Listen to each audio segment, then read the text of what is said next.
I couldn't help myself. Some of the fundamental concepts that I wanted to cover, which I still hope to get to, are the concept of how Rav Kook understands the concept of freedom, how he understands the concept of nationalism, how he understands the concept of the role of heresy in modern times, and we will get to that.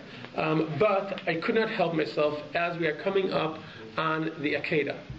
And Rav Kook has a phenomenal interpretation to the Akedah, which touches upon another fundamental aspect of his philosophy, which is how we understand the concept of morality, or how we understand the concept, the relationship between what I would call the natural law and Torah. And what we're going to do is, and I'm going to try to stay in line with what I claimed last week. I introduced the concept that I understand Rav Kook's approach, his philosophy, to be a paradigm-shifting approach. That just like the Rambam or the Baal Shem Tov gave us a completely new understanding of everything we knew about Torah, meaning they didn't change anything in the Torah, but they allowed us. Remember, we saw Thomas Kuhn's rabbit slash bunny, that all the data, all the information stays the same, but our perspective on it suddenly shifts, and we understand it, all of it in a new light. Rambam did that for us. The Baal Shem Tov did that to us with Nat Chassidut, gave us a whole new perspective on everything we knew about Torah. Rav Kook does the same. We tried to show this last week with the question of how we understand the relationship between Torah and science, having a big picture, unifying approach to the question of Torah and science, a comprehensive one, which can include all different answers and all different approaches, depending on for whom, when, and understand that there's a hashgacha of Hashem not only over the events of the world and history, but also on scientific development and this question itself. That's what we saw last week.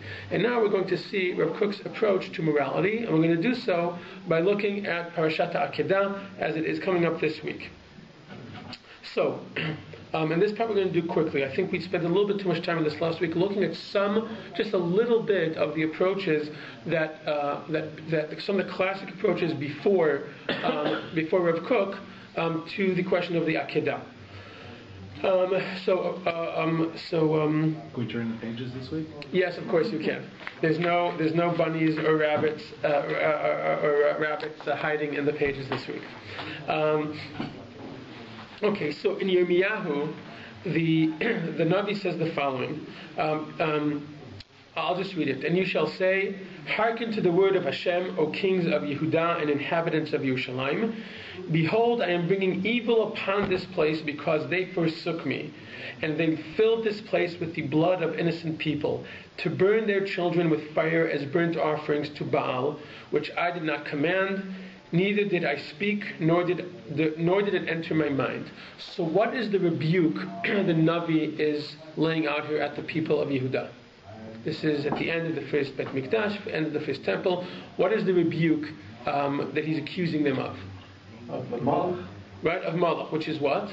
Burning children. Right, sacrificing one way or another, killing children in the service of an idol. Okay, and but the end of the pasuk, the last part is strange because it says here, it seems maybe a little bit allegorical. Okay, and that's what the Nevi'im, the prophets, a lot of times is allegorical. They're poetic. It says, which I did not command, neither did I speak, nor did it enter my mind. Basically coming and saying that Hashem does not want in any way, shape, or form people to kill their children in the service of God.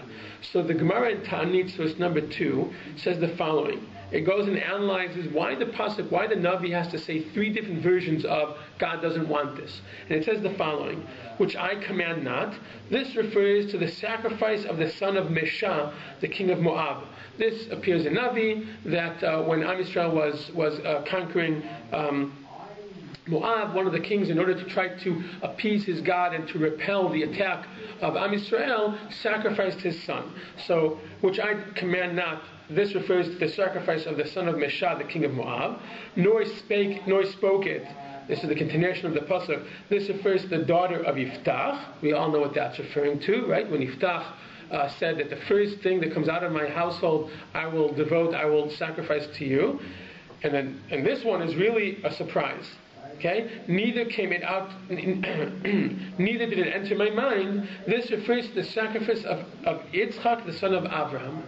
So the Gemara in Ta'anit is saying what? A very surprising thing. What is it saying? That God did not want Abraham to sacrifice Yitzchak. Okay? Which seems very strange. Okay? This is what the Gemara comes and says. Not only that, the Gemara seems to be saying that when Yirmiyahu is rebuking Am Yisrael, that they have adopted the ways of the Molech, that when Yirmiyahu is rebuking, he's saying, I do not want people to sacrifice their sons.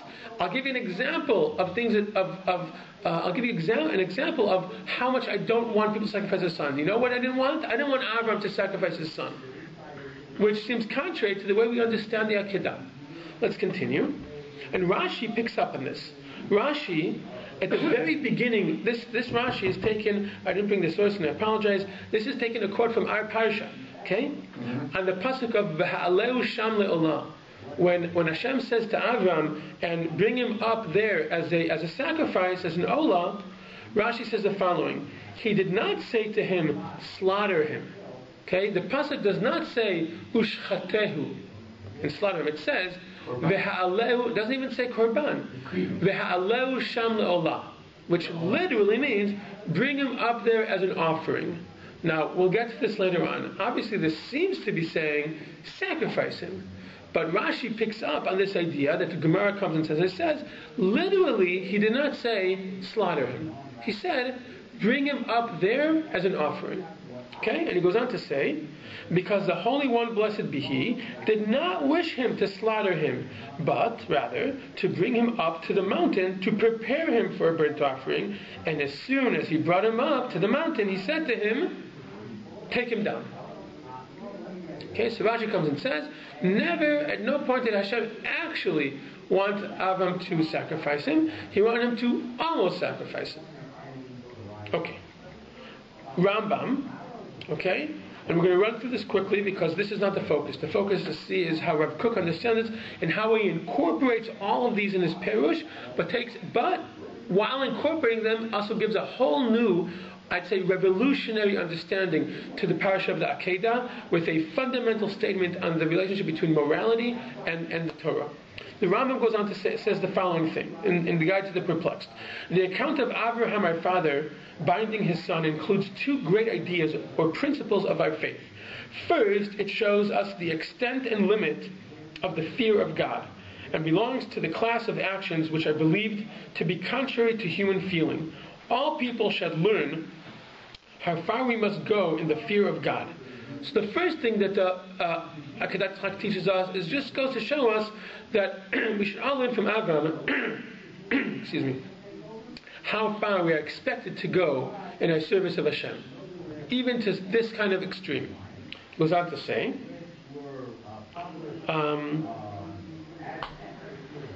the second purpose, that whatever the prophet excuse me, that whatever the prophet perceives in a prophetic vision, he considers as true and correct and not open to any doubt. It is in his eyes like all other things perceived by the senses or by the intellect. So what's the second lesson that Rambam says we're supposed to learn from the Akedah? Lesson one, we should all learn from Avram. Look how far Avram was expected to go, and he was rewarded for it. We should all learn from Avram. This is the extent to which we are expected to go for our love or our fear of Hashem. And what's the second message we're supposed to take from it? That a prophetic vision, he has to believe his prophetic vision. He has to have confidence. Right. It teaches. It's not just that he has to have. It teaches us that anything that a person experiences in prophecy, they have absolute certainty that it's true. He says in no other way would Avram Avinu be willing to sacrifice his son unless what he was told in prophecy was as clear to him as if something that he saw with his own eyes. Okay, Ramban, and they're touching on different things. Rashi is touching on the fact that the Akedah, among other things, comes to teach us that we're not supposed to sacrifice, right? Rashi comes and says the point is that at the end he told him, take him down. So according to Rashi, one of the main points of that is to teach us that we're not supposed to sacrifice. And the Rambam comes and says it teaches us how far we're expected to go if we're demanded to by Hashem. And Ramban goes and says the following thing. He touches upon what is the purpose of the Nisayon, that Hashem tried Abraham. What does that mean that Hashem tried him? Did Hashem not know that Abraham was going to succeed? Of course Hashem knew how it was going to turn out. Ramban says the following: the matter of trial, in my opinion, is as follows. Since a man's deeds are at his absolute free command to perform them or not to perform them at his will, on the part of one who is tried is called a trial. But on the part of the one, blessed be he, who tries the person, it is a command that the one being tested should bring forth the matter from the potential into actuality, so that he may be rewarded for a good deed, and so on and so forth. So he says, what is the purpose of a trial? The purpose of a trial is not for Hashem to discover, I didn't know what kind of believer you are. What is the purpose of a nisayon? What is the purpose of a human being tried by Hashem? What is it? To bring from potential to actuality, meaning I, Hashem, knew that you would succeed, but you did not know that you could succeed until I tried you, and until I caused you to bring out to bring something out. Okay, and we all know this. When we're challenged with something, we call it to rise to the challenge. We discover new strengths in our character. We discover new elements about ourselves. So he said the purpose of the trial is to bring out from potential to actuality something in Avraham Avinu, and then to be able to reward him. Okay, so those are the three aspects of three of the greatest Rishonim: Rashi, Ramban. Now what I would like to do, we're going to go to page number 2. Every act of morality, according to the Rambam, is a reward at the end. I'm sorry? According to the Rambam, every act of morality has at the end of it a reward. If you realize it, if you bring it into actuality. Good point. That seems to, which is that could be a deduction that you make. Although Ramban, unless this is not a good translation. No, it's a good translation. But Ramban, at least at this point, did not explain how he sees what is considered to be a reward. Reward doesn't necessarily have to be money. It doesn't necessarily have to be physical things. It could be an inherent value to the action itself. But we're not going to get into that. Right. Okay? But a good point. Okay, now what we're going to do, since I really do not like hearing too much of my own voice, what I would like us to do is I'd like us to go through, we're going to read quickly through the story of the Akedah. You're all familiar with it, I'm sure. We're going to read through it. Now I would like to highlight, I would even like for you guys, for everyone here, to jump up with some of the most obvious questions, pshat questions, things that seem odd or strange about the story. We're not going to answer all of them, but what we're going to do is, if you look at the next page, next 2 pages, you'll see the next page says Rav Kook's commentary, translated excerpts. Okay, because I also would like us during these classes to get a little bit of a flavor of reading Rav Kook. And I'm giving you a warning ahead of time. This is my translation. I translated it. It's a poor translation. It is close to impossible to translate Rav Kook. But even if you're able to understand him in the original tongue, it's extremely poetic and allegorical. Okay, but we're not going to see all of his excerpts. It depends on the time frame. But his perush actually answers, in my mind, all the pshat questions. But we're not going to do all of them. We're just going to run through it though.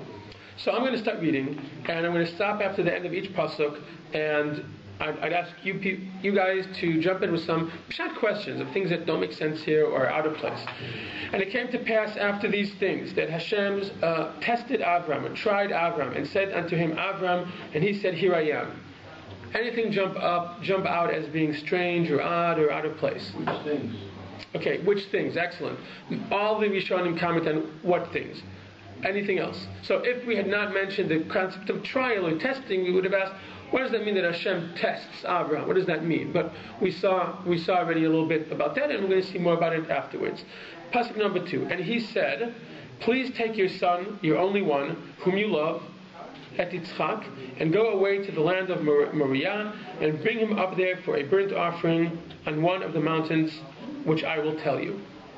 What's the obvious question? 2 sons. He's got 2 sons. Well, you're already jumping because you know what Rashi says. No. But if yes, you do. I forgot. No, what you just said shows you know what Rashi says, which is good. But I'm not fooled by that because I don't remember what it was like. Okay. But what are you applying? What would be the question? The question, well, I mean, it doesn't jive with reality. He has 2 sons. Well, he says Yitzchak. So what's the question you would ask? No, but please take your son, your only son. The preamble. Why do you need the whole preamble? Just say, if you're going to end up saying Yitzchak, say Yitzchak. Take Yitzchak. Right? So you're referring to the fact that Midrash says, right, that Hashem said, he said to Avram, take your son. And Avram said, I have 2 sons. Take your only son. Well, each one of them is the only one to his mother.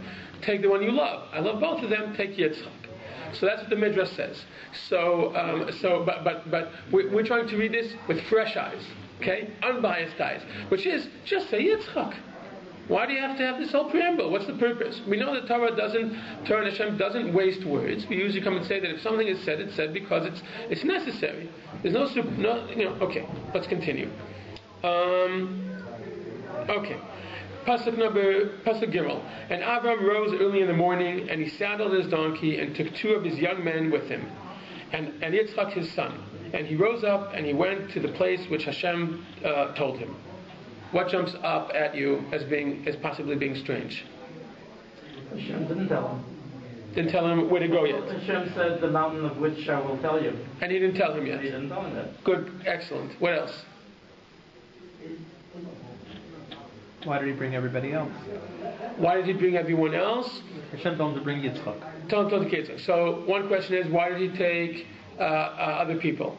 I would add another question. Why do we care that he took other people? I'd say even more than that.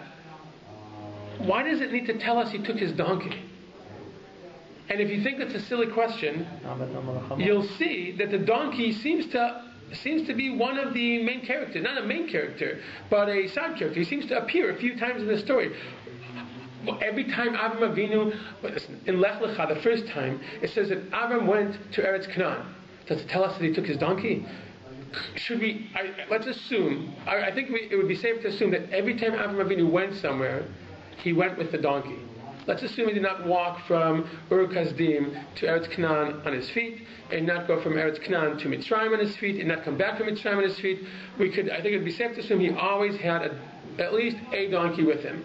Why is it important that he took the donkey? And if it seems like a silly question, you'll see later on that it isn't. Okay? So again, do we know the Medrash or do we not know the Medrash? We don't know the Medrash. So if we... Is there any way for you, according to Pshat, to explain to me why over here... the Medrash says, Am Hadom Lechamor. Wait, we'll get to that. We'll get to that. But why is it important to mention when we get later on? But that's what bothers the Medrash. In other words, the Medrash starts by saying... Right, that's how Medrash works. The Medrash sees... Why donkey now? Because Am Hadom Lechamor. Let's say, but that's in the future. Why do we need it over here? It says, the Medrash says it about later, when Avram says to the boys, Shvilachem po im hachamor, im, instead of im, amadom el chamor. But okay, but over here, why does it need to tell us that he took the donkey with him, or that he saddled the donkey? We could assume he always saddled the donkey when he went somewhere. So again, the Medrash... In order to set it up for later. For the Gemara, again, wherever the Medrash... Not like Bilam, he knows he gets up in the morning, he does it himself, right? But that's just the Midrash's answer. No. And now I'm asking. I'm perfectly I think that's what the Midrash is doing. The Midrash finds that that's the way Midrash works. It's something in the pasuk that doesn't make sense. It could be a storyline that doesn't make sense. It could be something which seems superfluous. It could be something that's missing. It could be something which is out of place. It could be something, all kinds of something that grammatically doesn't make sense. So the Midrash comes and says, something is hiding here, we need to understand what. Okay, and then comes and gives an answer. But I'm trying to read this with new eyes. So let's say we don't know the Midrash. So if I were just reading this as a story, I would say, why Davka over here, it's mentioned they took the donkey. Okay. So why does it mention the donkey? Why does it tell us that he took 2 lads with him? Okay. And I would add another question, which is, it says he took the young men and Isaac, his son. Is there a chance that anyone forgot that Isaac is his son? Why is it repeated? And hold on to that thought. You'll see how often this happens now. Okay. Verse number 5. Verse number 4. On the third day, Avram lifted up his eyes and he saw the place. So this is the question you mentioned before. How did he know what the place was? We're not going to bring the Midrash in, okay, for now. But again, the Midrash answers all these questions because it finds difficulty, because there's a lot of strange things here, just in the storyline. I don't like when you say the Midrash answers this question. It gives an answer for some of these questions. It doesn't give the answer. You know what I'm saying? Understand it as you would like. But obviously, I agree with you, because Rav Kook is going to be giving very different answers. Okay, so let's continue. Verse 5. And Avram said to his young men, "You sit here with the donkey," right? It doesn't work in English. In Hebrew, it's im hachamor, which is where the Midrash gets it from, right? And I and the lad will go yonder. Excuse the translation. And we will worship, mishtachaveh v'nashuva alechem, and we will come back to you. Okay. So again, why does he mention to them, sit here with the donkey? Can he just say, sit here? Why is the donkey an important thing to... Okay, verse 6. And Avram took the wood of the burnt offering and laid it upon Yitzchak his son. You notice that? In case someone forgot from the last pasuk that he's his son. And he took it, and he took in his hand the fire and the knife, and they went both of them together. Any questions jump up? There's a contradiction. What? On the one hand, he told the young men that we will worship and come back to you, meaning, and we will come back to you, and then he took a knife and he took fire and like... So is Avram lying? Is Avram lying when he said, we will come back to you? Maybe he's lying because he doesn't want them to say, if he says, I'll come back to you, it'll be suspicious. Maybe there's a Midrash comes and says, oh, Nevu'an is Rekaba, he had a feeling that maybe they would both come back. But yes, it's okay. We're not going to be answering all these questions, okay? But it's interesting to point them out. Verse 7, and Yitzchak spoke unto Avram, his father, and said, my father. And he said, here I am, my son. And he said, behold the fire and the wood, but where is the lamb for the burnt offering? I'm going to continue because we don't have as much time as I would like. And Avram said, God will provide himself the lamb for a burnt offering, my son. You guys see the repetitive aspect here. That there seems to be this big emphasis, my father, my son, my father, my son. No one speaks that way, okay? I'm sure they didn't actually, it's not normal to speak this way when you speak to your father. You speak, you don't say, father, yes, son. Where are we going, father, my son? It's the pathos, though, it's a literary thing. It's in the pathos of the writ. In English, it doesn't kind of come out that way. But even in the Hebrew, this is not a normal conversation. No, but the pathos comes through as a result of those words. Okay, so we're going to touch on that pathos. Yes, I agree. Rav Kook is going to make a big deal of this. Okay, we're going to have to go a little bit forward. We're going to jump to verse 10. And Avram stretched forth his hand and took the knife to slay his son. Verse 11. And Malach Hashem, and the angel of Hashem, called out unto him out of heaven and said, Avram, Avram. And he said, here I am. And he said, do not stretch forth your hand. Al tishlach, I can't do this in English, I can't. Al tishlach yadcha lanar, ve'al tas lo me'uma. Right, he has to say to him twice, don't extend your hand and don't do anything to him. For now I know that you are a God-fearing man, and you did not withhold your son, your only one, from me. Verse 13. And Avram lifted up his eyes and looked, and behold, behind him a ram caught in the thicket up by his horns, and Avram offered him up for a burnt offering instead of his son. And then the Malach again, and he blesses him, and all the blessings that he got beforehand, he gives him again. Right? He says to him, I will bless you, and you will be multiplied, and you will have a lot of zerah, and you will inherit the earth, and so on and so forth. Okay, verse 19. So Avram returned unto his young men, and they rose up and went together. I'll just point out something here. Who's missing? So Avram returned unto his young men, and they rose up and went together. Yitzchak's missing. Who else is missing? The donkey. The donkey. Okay, meaning up until now, every time there was a mention of the two young men, every time there was mention of the Ne'arim, together with the Ne'arim was Mr. Donkey. But suddenly now, when he meets up with them at the end, Mr. Donkey, I'm assuming he's still there, but he's no longer important. He no longer plays a role. Now, a lot of commentators talk about the fact that Yitzchak isn't mentioned either. We're not going to touch upon that. And it's interesting that it talks about, twice it says that Avram and Yitzchak went together. Okay? And at the end, who's Avram going together with? The Ne'arim. Okay? They're no longer donkey people. They're going together with Avram. Okay.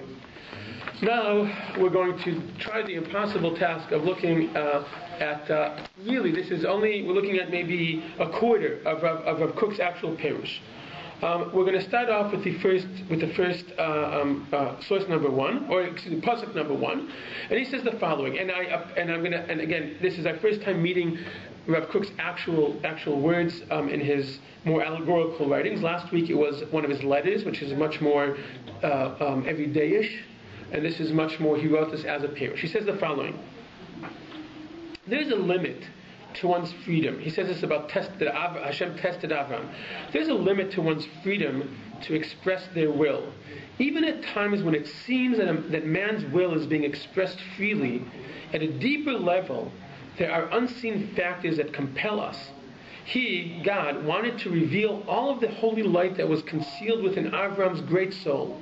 In order to accomplish this, He gave him an opportunity for absolute free will, deficient of any connection to any external or internal forces, so that his independent and inner essence would be able to shine in all of its glory. Rav Kook goes on to explain that this is the reason when Hashem says to Avram, he's basically, imagine what it's like to hear Hashem call your name. Rav Kook comes and says that when Hashem called Avram by name, okay, and later on also with the Melech Avram, he's basically allowing Avram to be everything that Avram is. I mean, it's like when your parent, when your parent calls you by your name, it kind of like, it's like, or when your child does something wrong and you say his full name, suddenly has his second and third and last name all appear at once. Why is that? It's not. We do that because it reminds the child who he is. It reminds him about his connection to the parent. It kind of, I know who I am. So he says that it brings. This was. With Hashem testing Avram and calling him by his name, he basically brought him to his full capacity of who he was. So this sounds very similar to Ramban. When Ramban comes and says that the trial is meant to allow him his free will to come out and to reveal itself until its fullest. Okay? And now, verse 2. Please take your son, your only one, whom you love, Et Yitzchak. I can't use the word yay. I can't. Et Yitzchak. And so we know what the Midrash says. Rav Kook says the following: he should take him with the fiery love that a father feels for his son. This taking should penetrate all the chasms of his soul, his love for his son, his only son, his conscious love for him, for Yitzchak. I cut out a lot. Rav Kook is very descriptive. Basically, he's saying, I want you, don't take just Yitzchak, the body Yitzchak. I want you to sacrifice, I want you to know and fully feel what it is I'm asking from you. I don't want you to make believe, and he goes on to say, this is why it had to be for 3 days. It's not, Avram did not get caught up in the intensity of the moment, and he grabbed him, and he was like, and he was inspired for 1 second, and he was taken over by some crazy idea, and to kill him. He did not have he didn't go nuts. He says, I want you to realize what I'm asking from you. He wants to remind him who your son is. He's your only son, the one that you love.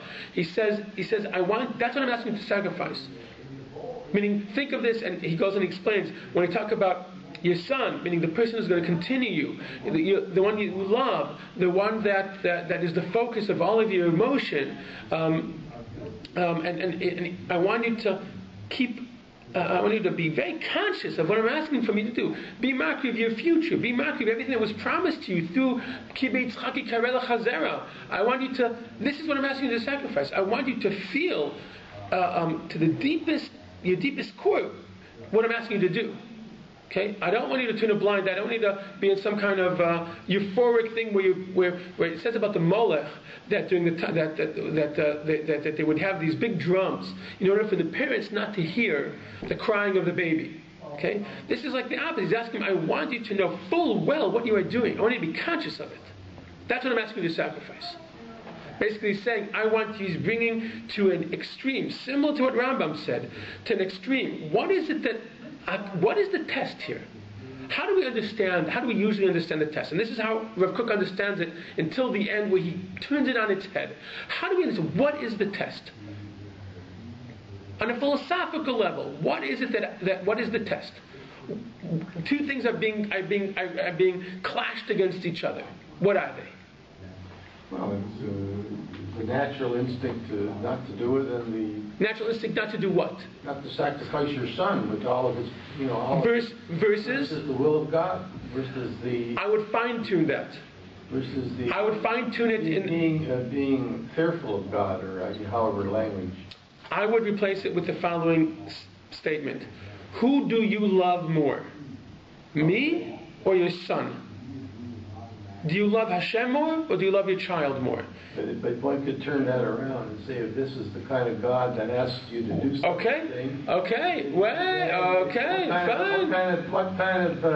What kind of religion is this? What kind of diamond is this God of ours? Okay.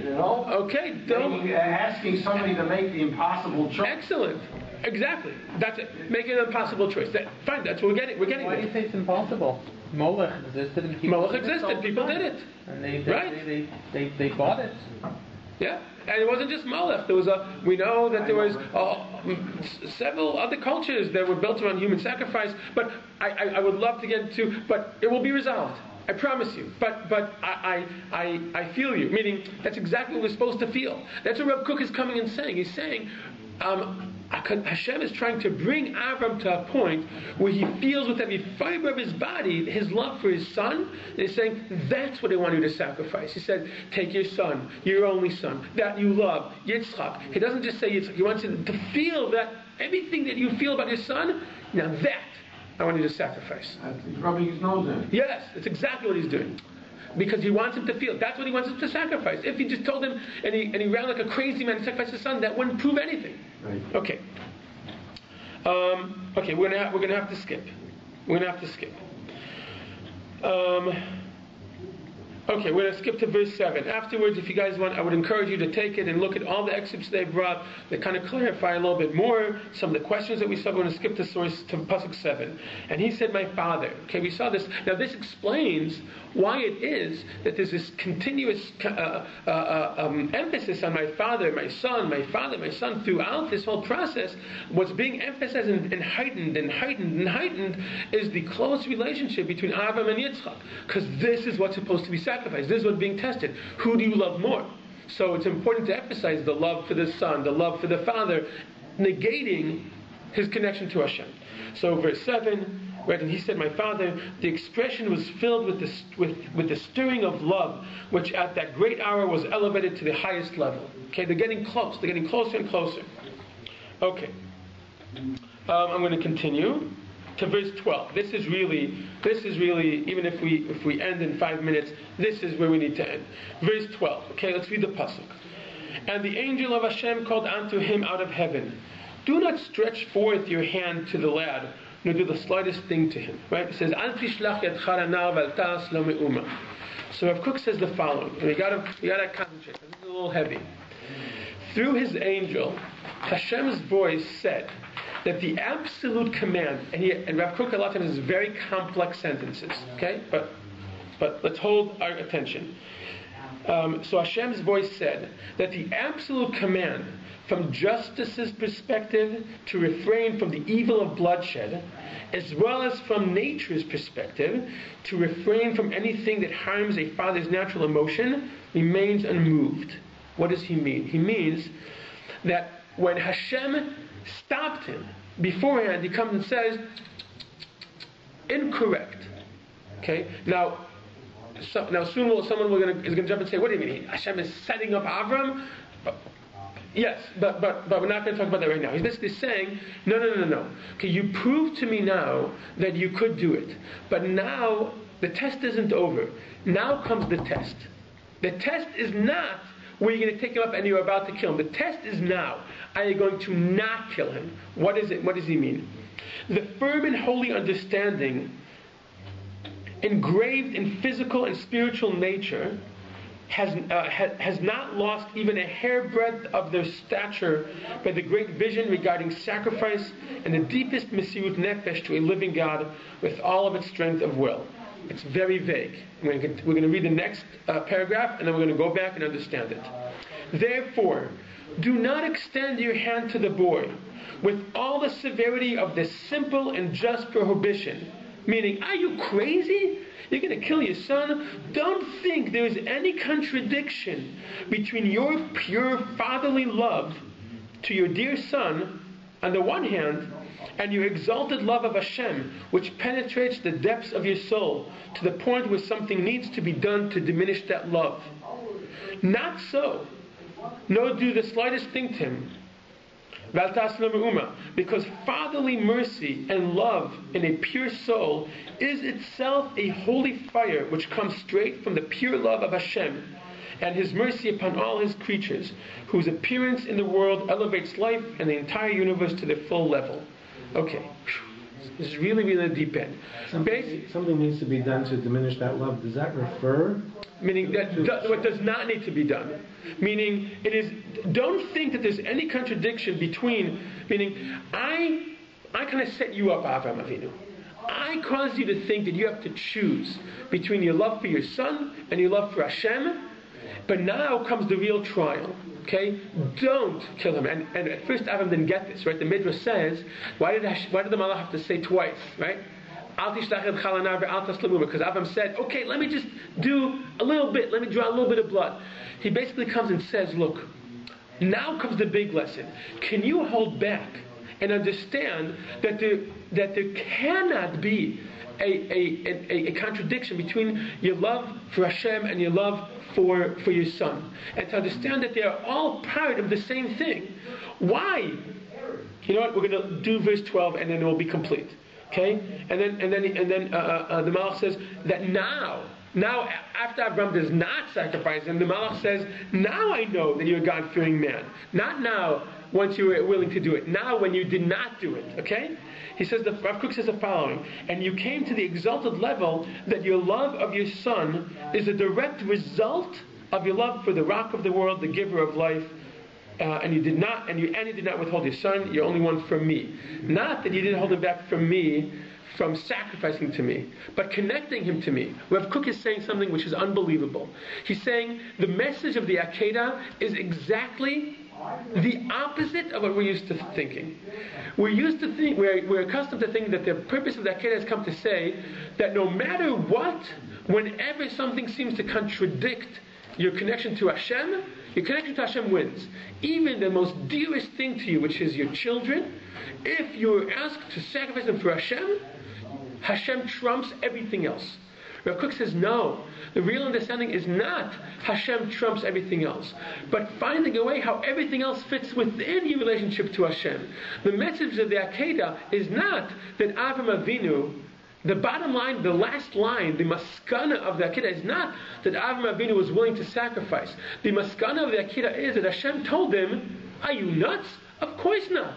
He said, take all of that dvekut and all of that mesiyut nefesh that you were willing, and you brought your connection to your son to the highest level, and you intensified your love with him, and you remember everything that he means to you for the future generations, and all of that was promised to you, and take all that, instead of sacrificing it, instead of saying that compared to Hashem it's nothing, come and say that no, it is part of our relationship with Hashem. And the message of this is that there's a reason why the Akedah story is a fundamental of Jewish faith. Not because we come and say everything else in life is nothing compared to our relationship with Hashem. It's because the message of Kook says that everything else in the world is part of our relationship with Hashem. The maskana of the Akedah is not that Avraham Avinu was willing to kill him. The maskana of the Akedah is that Hashem told him, no, you can follow Hashem's rules and Hashem's sivuyim by not negating things with Hashem. There's no need ever to negate things with relationship with Hashem. Anything can always be incorporated within. Okay? And we're not going to read the whole thing again because we have to end. But if you take it home, you look at it, it will be a little bit clearer. Okay? And the fundamental thing, and we really are only scraping it at the surface, because Rav Kook has the concept of morality serves as one of the foundations of all of his thought, and everything he looks at. Even last week we spoke about what is the moral consequence of the scientific theories. But I want to just read the last paragraph over here, which is not taken from his Pirush on the Akedah. But I would encourage you to take this home and look at some of the paragraphs and understand the Akedah in its full picture. He says the following: it is necessary that a person adapt himself to simple, natural morality in all of its breadth and depth, as well as the fear of God and the pure essence of simple faith in breadth and depth.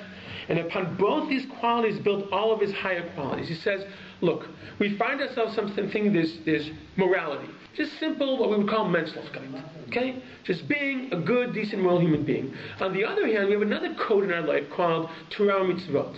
And sometimes, we believe in both of them. And he says, what is the relationship between them? He says, our life needs to be built on both of them. And now he says the following: it is forbidden, and it's harsh phrases, it is forbidden for one's fear of heaven, or following Torah mitzvot, to push aside one's natural morality, for then it would no longer really be pure fear of heaven. It cannot be that following Hashem, following Torah and mitzvot would cause you to do something which is immoral. It can't be. He says this is the message of the Akedah. It cannot be that Hashem would command you to sacrifice your son. That's the message. Don't do it. The sign by which one can recognize pure fear of heaven is when his natural morality, which is rooted in man's honest nature, ascends by means of fear of heaven to higher levels than he would have attained without it.